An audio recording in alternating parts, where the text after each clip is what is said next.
Oh man, so last chapter I had a feeling that Luffy would pull out Gear 4th, and he did. It's kind of a shame that he didn't pull out anything new, like anything between Gear 3rd and 4th, because it does seem like it's going to exhaust him if he continues to use it. But it's good that he at least is stepping up and he's not afraid to at least go all out now that he's sort of realizing that everybody is so much stronger than him.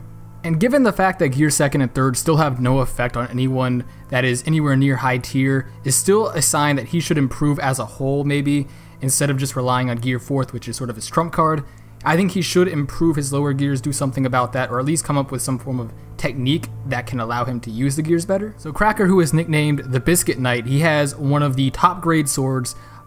Basically sort of would have been a good matchup for Zoro, I guess, because he has like the top grade swords, and he has many different arms, which is interesting because Zoro has Ashura. Both his Devil Fruit ability and Zoro's Ashura both work in multiplying, you know, their arms and the power of their swords. So I wonder what the secret behind Ashura is really. I just found that kind of interesting given the power of Cracker. We also hear from Luffy that Cracker's shield is basically one of the hardest things he's ever punched. So this could mean that he's just condensing all of his haki into his shield, which is giving him even more durability maybe than like Doflamingo, for example, because Doflamingo kind of puts it all around his body, into his arms, his legs, he kind of mixes it up. But Cracker just has this overall shield that he just combines all of his haki into, I assume.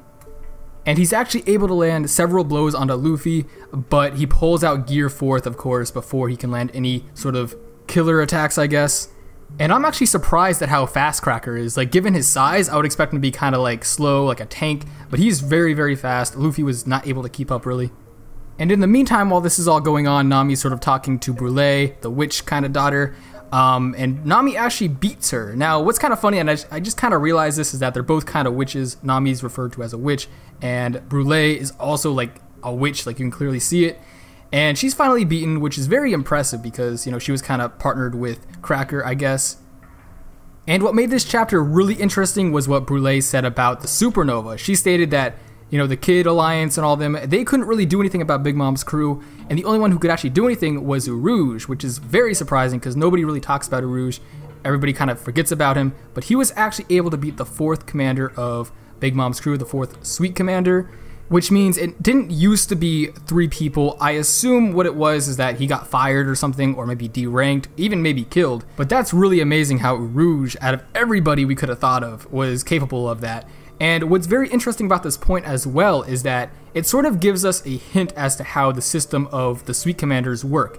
With the territories and such, when someone invades, what happens is the 4th commander, who was this guy that Urouge fought, he was beaten, but what happened was Cracker came out, who was maybe like the 3rd commander, and he was stronger than the 4th commander from what we can assume, and he was able to beat Urouge. Urouge could have just been tired as well, but the way past arcs have been sort of set up is that the higher the rank, the more powerful you are, sort of. So these 3 Sweet Commanders could be like, you know, 2nd strongest, 3rd strongest, and 4th strongest, which would be maybe where Cracker is, maybe like 4th strongest, which would be pretty insane. But if you remember Baroque Works and CP9, that's how they were sort of leveled. You had like the 1st strongest, which was like Lucci and Crocodile, then you had 2nd rank, 3rd rank, and they were sort of as strong as their rank was.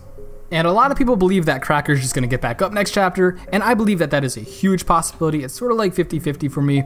But if he doesn't get back up, it wouldn't be surprising, because what could happen is maybe Cracker will get defeated, and then Big Mom will send the next guy, who's even stronger than Cracker, to go fight Luffy, and that's where Luffy could kind of have a lot of problems. His Gear 4th could just be running out, and it would be a lot harder to beat this guy, and he could even lose to maybe like Big Mom's 3rd strongest guy. And I honestly just don't see Cracker maybe getting up next chapter and doing anything insane as far as his attacks go, because as we saw, he was pretty much just blasted away. He's laying down right now. He's very, very injured. And even if he does get back up, Luffy could just land a few more Gear 4th attacks and he could be down for the count. And introducing 2 people even stronger than Cracker after that, that would be insane, and that would be an amazing introduction to the Big Mom arc. And that could be kind of what they're going to warm up for after they fight Kaido and his little army. Once again, if another commander, Sweet Commander, does come out and fight Luffy, who is even stronger than Cracker, I would really like to see Luffy use something new. Maybe like an alternative he had developed to Gear 4th, because when he was fighting the beasts on Rusukaina, the island he trained on, he was fighting like a lot of monsters each day without end. So if he was using Gear 4th all the time, that wouldn't have made sense. So maybe he has some alternative that won't wear him down as much, so he can keep kind of like fighting these Sweet Commanders until maybe he gets the Big Mom. I don't think he's going to beat them all, but he could at least get past them. Like I said in my last review, Cracker could have just been like the Bluno of this arc, so there could just be like now the third and second commander now that Luffy could maybe brawl with, and then he can clash with Big Mom, and then that'll be where it ends. But tell me what you think. Do you think Cracker is going to be a lot stronger than that? Do you think he's going to get back up next chapter? What do you think Luffy's going to show? Tell me that down below. And other than that, I will see you all later.